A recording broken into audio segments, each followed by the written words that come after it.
How to create Bitmoji on Snapchat. Hi everyone, I'm here to assist you today. Without any delay, let's jump right in. First, open Snapchat on your device.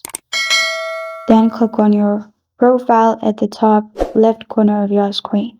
After you click on your profile, you'll find all these options. Click on Create My Avatar in here.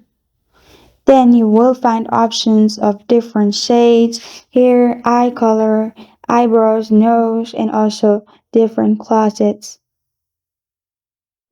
After you've selected everything, press on Save at the top right corner of your screen.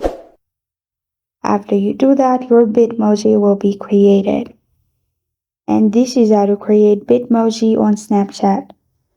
Thank you for joining me today. If this video helps you out, please leave a like and subscribe for more. Got a question or want to suggest a topic? Comment below. Thank you for watching.